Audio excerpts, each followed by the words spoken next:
यहाँ पर आए हुए हमारे जितने भी प्रिंट मीडिया, डिजिटल मीडिया के जो भी पत्रकार बंधु हैं, सबका मैं यहाँ पे स्वागत करता हूँ। और आज का जो पत्रकार परिषद है वो हमारे आगामी महानगर पालिका का जो चुनाव होने जा रहा है उसी के परिप्रेक्ष्य में पार्टी लाइन पर डिस्कस करने के लिए कि पार्टी की आगामी कैसी योजना है। और विशेषकर आज से हम लोग चुनाव में पूरी तरह से अपने आप को झोंक देंगे, क्योंकि आज से पार्टी का फॉर्म, जो पार्टी में जो उम्मीदवार पार्टी की तरफ से लड़ना चाहते हैं उनकी उम्मीदवारी का फॉर्म बंटना शुरू होगा। पार्टी उसके साथ ही मेंबरशिप बुक भी बनेगी। पार्टी के संविधान के अनुसार जो भी उम्मीदवार बनना चाहेगा उसको पहले पार्टी का क्रियाशील मेंबर बनना पड़ेगा। क्रियाशील मेंबर का मतलब होता है कि कम से कम वो 50 लोगों को पार्टी का सदस्य बनाए तो खुद क्रियाशील मेंबर बनेगा। और जब क्रियाशील मेंबर बनेगा तभी वो एलिजिबल होगा पार्टी के टिकट के लिए। तो उसी का फॉर्म एक्सेप्ट किया जाएगा कि जो पार्टी का क्रियाशील मेंबर है। आप सबको आसिम भाई ने पहले भी एक बार यहाँ पे प्रेस कॉन्फ्रेंस लेके बताया था कि चूँकि इस समय संगठन लेवल पर पार्टी के अध्यक्ष की नियुक्ति नहीं हुई, इसलिए 14 लोगों की एक समन्वय समिति बनाई गई है।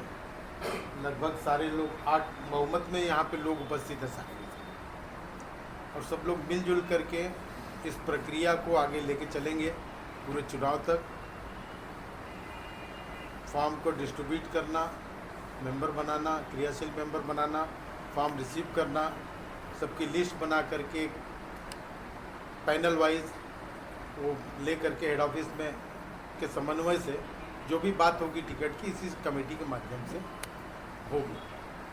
तो ये सब की जानकारी और लोगों को मिले, आप लोगों के माध्यम से पूरे भिवंडी को मिले, इसलिए आज यहाँ पे प्रेस कॉन्फ्रेंस बुलाई गई है।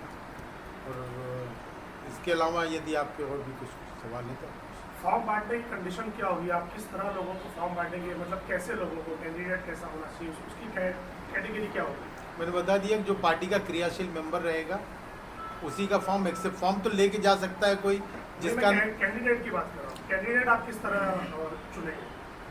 मतलब किसको फॉर्म देना है, किस बेस पर? फॉर्म तो जो भी भिवंडी महानगर पालिका के अंतर्गत वोटर है वो कोई भी फॉर्म ले सकता है उस चीज़ का। जो कि चुनाव की एक संहिता होती है, जो इलेक्शन कमीशन के ने जो निर्धारित किया है कि उसकी उम्र, बाकी उसकी कोई जो क्रिमिनल रिकॉर्ड ना हो, इस टाइप के जो भी उसके अंतर्गत जो भी जिसमें वो मानक में बैठता है, फॉर्म तो कोई भी ले जा सकता है।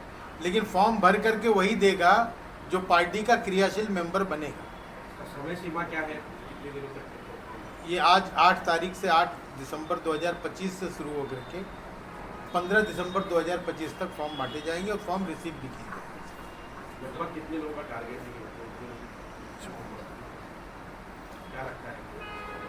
अभी ये तो 90 वार्ड हैं, हम तो चाहेंगे कि 90 के 90 वार्ड में हमारे पास कैंडिडेट मिले। अच्छा, ऐसे लोग जिन लोगों ने आपसे फॉर्म लिया और जो कार्यशील मेंबर को आपने क्राइटेरिया तय किया है वो भी पूरा किया, लेकिन उसका मार्सी का रिकॉर्ड ये रहा है तो उसने किसी वक्त में समाजवादी पार्टी को धोखा दिया है, बंडखोरी किया है, तो क्या आप उसको टिकट देंगे?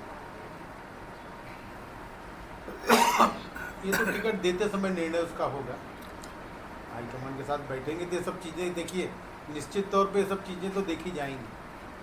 नहीं, अक्सर ऐसा होता है कि समाजवादी के ही कार्यालय में बैठकर यही दावा किया जाता है कि हम बंडखोरों को टिकट नहीं देते, लेकिन जब फाइनल लिस्ट आती है तो उसमें बहुत सारे ऐसे लोग रहते हैं जिनको माफ़ी मिली रहती है। आप बहुत पुराने पत्रकार हैं, भिवंडी महानगर पालिका के इतिहास को पूरी तरह जानते हैं। कौन सी पार्टी सवाल किया आपने समाजवादी को किया कि समाजवादी पार्टी, कौन सी पार्टी इसमें वंचित है बताइए? तो आज हम लोग बैठे हैं समाजवादी पार्टी के प्रेस कॉन्फ्रेंस में ना। नहीं तो ये सारी, ये तो एक ट्रेंड चल गया है कि सारे पिछला चुनाव में कांग्रेस के बहुमत से ज़्यादा नगर सेवक थे, लेकिन कोई पार्टी ये दावा नहीं करती आप लोगों की तरह कि हम बंटवारों को टिकट नहीं देंगे। नहीं, हमने ये दावा नहीं किया। समाजवादी पार्टी नहीं, आसिफ भाई ने खुद नहीं, कहा था आसिफ भाई का स्टेटमेंट रहा है कई मंचों पर आसिफ भाई कि से हम ये सवाल किया था मैं, तो आसिफ भाई ने कहा था टिकट नहीं देंगे पार्टी में नहीं। तो ये बात एक बार दावा कर देना, बाकी और जो आप पार्टी का तस्करा कर रहे हैं उसको भी मालूम है कांग्रेस के कितने लोग पंडोरी किए, राष्ट्रवादी के कितने लोग कहाँ गए, दूसरी पार्टियों के लोग। लेकिन कोई पार्टी का लीडर, अध्यक्ष या कोई भी रिप्रेजेंटेटिव ये दावा नहीं करता कि हम बंटवारों को टिकट नहीं देंगे। ये दावा सिर्फ और सिर्फ समाजवादी पार्टी के हाईकमान से किया जाता है, और बाद में जब लिस्ट आती है फाइनल तो उसमें बहुत सारे ऐसा नाम रहते हैं।